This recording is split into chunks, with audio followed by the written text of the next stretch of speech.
Hi అందరికీ నమస్కారం.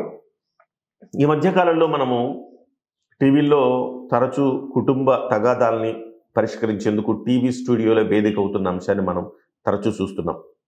దీనికి అసలు బీజం వేసింది టీవీ9. 20 ఏళ్ల క్రితమే ఇలాంటి పనికిమాలిన పనులు ఆ రోజే టీవీ9 చేసిందని చెప్పాలి. సో కుటుంబ తగాదాలని టీవీ స్టూడియోలో కూర్చోబెట్టి పరిష్కరించి ఒక ప్రయత్నం చేయడం, భావోద్వేగాలతో ఆడుకోవడం, తద్వారా రేటింగ్లు, వ్యూస్ పెరగటం, ఇవన్నీ కూడా అక్కడి నుంచి స్టార్ట్ అయిన ఈ మధ్య కాలంలో దాన్ని తలదన్న రీతిలో ఆర్టీవీ కావచ్చు, బిగ్ టీవీ లాంటి ఛానళ్ళు కూడా అలానే తయారయ్యాయని చెప్పడానికి ఎలాంటి మొహమాట పడక్కర్లేదు. ఇప్పుడు ఆ కోవలో టీవీ5 కూడా చేరింది. సో ఈ మధ్య కాలంలో ధర్మ మహేష్ వర్సెస్ గౌతమి చౌదరి, ఇది ఒక మొగుడు పెళ్ళాల మధ్య ఒక గొడవ. దీన్ని ఒక ఛానల్ ఏమో ధర్మ మహేష్కి స్పేస్ ఎక్కువ ఇచ్చింది, ఒక ఛానల్ ఏమో గౌతమి చౌదరికి స్పేస్ ఎక్కువ ఇచ్చింది.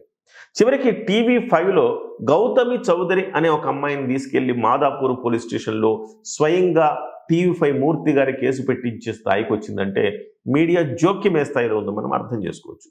ఒక రకంగా చూస్తే కనుక అటు బిగ్ టీవీలో అశోక్ కావచ్చు, టీవీ5లో మూర్తి గారు కావచ్చు, ఇద్దరు కూడా ఒకళ్ళ మీద ఒకళ్ళు ప్రతి విమర్శలు చేసుకునే స్థాయికి వెళ్ళిపోయింది ఇక్కడ. సో అంటే ఇద్దరు కూడా మంచి జర్నలిస్టులు, ఇద్దరు కూడా ఈటీవీలో వర్క్ చేశారు. మూర్తి గారు నాకు సీనియరు, అలాగే అశోక్ నాకు జూనియర్. ఇద్దరు కూడా మంచి జర్నలిస్టులు, సాహసోపేతమైన రిపోర్టింగ్ చేసిన జర్నలిస్టులు. అశోక్ గురించి చెప్పుకోవాలంటే అశోక్ ఆల్మోస్ట్ నక్సలైట్ ఏరియాకి వెళ్ళి సాహసోపేతంగా రిపోర్టింగ్ చేశాడు ఎన్టీవీలో ఉన్నప్పుడు. సో అలాగే మూర్తి గారు ఈటీవీలో ఉన్నప్పుడు ఇక్కడ నిఘా స్టోరీలు అనేకం చేశారు. తన ప్రాణాల మీదకు తెచ్చుకునే స్థాయిలో నిఘా స్టోరీలు చేశారు ఆయన.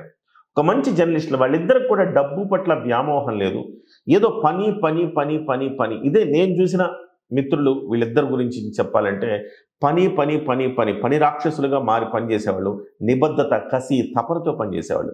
అలాగే మూర్తి గారు ఈటీవీ బ్యూరో అయ్యారు, తర్వాత ఏబిఎన్కి వెళ్ళారు, ఏబిఎన్ మూర్తి అయ్యారు, తర్వాత మహా టీవీకి వెళ్ళి మహామూర్తి అయ్యారు, తర్వాత ఇప్పుడు టీవీ5కి వచ్చి టీవీ5లో CEO స్థాయికి ఎదిగారు. ఇంత ఎదిగిన తర్వాత ఇలాంటి చిల్లర పంచాయతీలో జోక్యం చేసుకుని చివరికి వాళ్ళ పోలీస్ స్టేషన్ మెట్లెక్కాల్సిన పరిస్థితి ఏర్పడింది. ధర్మ మహేష్ ఒక కేసు ఫైల్ చేశారు కూకట్పల్లి పోలీస్ స్టేషన్లో. ఆయన ప్రైవేటు సంభాషణలు, ఆయన ఫోన్ ట్యాప్ చేసి ప్రైవేటు సంభాషణలు విని వాటిని ఆధారం చేసుకుని తనని బ్లాక్మెయిల్ చేస్తున్నారనేది ప్రధానమైన ఆరోపణ. అలాగే 10 కోట్ల రూపాయలు డిమాండ్ చేశారు టీవీ5 మూర్తి ప్లస్ ఈ గౌతమి అని చెప్పేసి ఆయన ఆరోపణ చేస్తూ కోర్టు మెట్లెక్కారు. కోర్టు డైరెక్షన్ మేరకు కూకట్పల్లి పోలీస్ స్టేషన్లో కేసు నమోదైంది.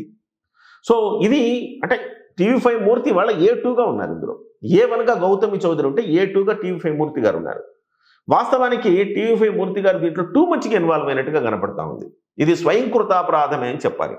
చివరికి అతను కొన్ని ఆరోపణలు చేశారు. ఏంటి ఆరోపణలు అంటే తన ఇంటికి వెళ్ళి తన భార్య చేత వండించుకొని తిన్నాడని, అది కూడా తన రెగ్యులర్గా తినే ప్లేట్లో అతను తిన్నాడని చేసిన ఆరోపణలు రకరకాలుగా ట్రోలింగ్ అయినాయి. సో దానికి బలం చేకూర్చేలాగా అతను మాదాపూర్ పోలీస్ స్టేషన్లో అమ్మాయిని తీసుకెళ్లి కేసు పెట్టించాడని, ఎక్కువ స్పేస్ ఇచ్చి అమ్మాయి తరపున వకాలు తప్పించుకుని మాట్లాడాడని, ఇవన్నీ కూడా మనం చూస్తున్నాం. ఎంతో ఫెరోషియస్గా పాలిటిక్స్ డిబేట్లలో మాట్లాడే టీవీ5 మూర్తి గారు ఇలాంటి చిల్లర పంచాయతీని ఇవాళ పోలీస్ స్టేషన్లో కేసు పెట్టించుకునేంత వరకు వెళ్ళటం అనేది చాలా బాధాకరం. ముఖ్యంగా జర్నలిస్టులు ఎంతవరకు ఉండాలి, తమ బాధ్యత ఏంటి, తమ ప్రొఫెషనల్గా తాము ఎంతవరకు జోక్యం చేసుకోవాలి అనే అంశాలు ఈ సంఘటన రుజువు చేస్తోంది. టూ మచ్గా మనం మీదకు శరీరానికి పులుముకుంటే కనుక ఖచ్చితంగా ఇలాంటి పరిస్థితి వస్తుందని చెప్పాలి. టీవీ5 మూర్తి గారు డెఫినెట్గా ఆయన ఒక మంచి జర్నలిస్ట్కి ఇప్పటికీ నేను నమ్ముతాను. ఆయన ఎట్లాంటి ప్రలోభాలకు లేకపోతే డబ్బులకు లొంగే రకం కాదు. కానీ ఇలాంటి పంచాయతీల్ని మీదేసుకుని చేయటం వల్ల అనవసరంగా ఆయన ఇమేజ్ డ్యామేజ్ అయిందని మాత్రం మనం స్పష్టంగా చెప్పగలం. మరి ఎక్కడికి దారి తీస్తుంది, ఏం జరుగుతుంది అనేది మనం వేచి చూడాల్సిందే.